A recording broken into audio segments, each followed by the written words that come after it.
What's the most infuriating thing about your family? Growing up, my family loved playing games. You're probably thinking I mean Monopoly, Scrabble, or even the game of life. But no, they had just one game in mind: playing favorites. When I was 7 and my older brother Tyler was 10, his birthday party had a hired DJ, inflatable water slides, and was catered from his favorite restaurant. My birthday that same year, I got a half-hearted, "Your mom wanted me to say happy birthday" from my dad, which was followed by, well, nothing. I didn't get cake or a single present, but I didn't even cry, because by that point I had already been taught and fully knew that I was less than my brother. And as we got older, the differences were impossible to ignore. I remember spending 6 months babysitting to save up for a laptop when I was 14. When Tyler saw it, he immediately wanted a laptop too and threw a fit. But instead of teaching him about saving money, my parents went out the next day and bought him a much better model than mine. I think my dad actually noticed the look of disappointment on my face, and he consoled me by advising me to stop being an ungrateful piece of crap and to be grateful for what I was given. School should have been my escape, but instead, it was simply another way for my parents to show their favoritism. In 6th grade, I had a solo in the winter concert that I practiced for endlessly, but on the night of the performance, my parents showed up at the very end. Their excuse for barely showing up was comforting Tyler after he got an eyelash in his eye. When I expressed my hurt feelings later that night, my mom said I was being dramatic and should be more understanding of my brother's health issues. Academically, nothing I did seemed to matter. I joined the debate club, maintained straight A's throughout middle school, and even won first place in a statewide writing competition. But my parents just kept reminding me I wasn't good enough. They literally told me to be more like Tyler, and only then would they love me more. Ironically, if I was like Tyler, I would have been failing. I remember when Tyler got a D-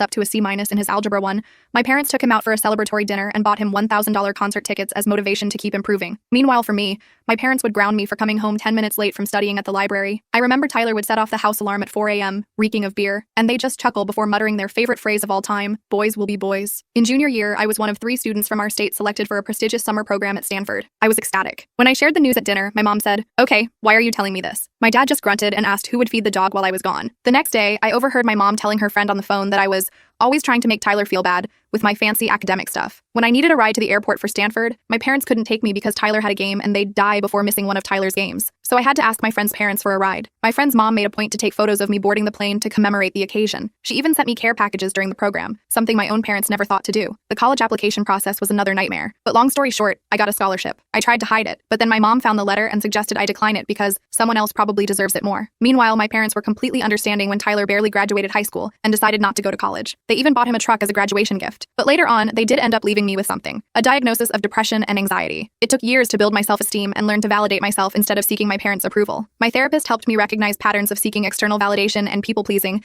that stemmed directly from my childhood experiences. My immediate family wasn't supportive, but I managed to build a decent life anyway. I graduated college with honors, landed a good job in marketing, and even bought my own condo by 29. I seem to be the only one who's proud of my accomplishments, but I didn't care anymore. And just when I thought the worst was behind me, it was only getting started, because that's when the next set of drama began. I can't finish the story in this short video. The full video is on my channel and linked below.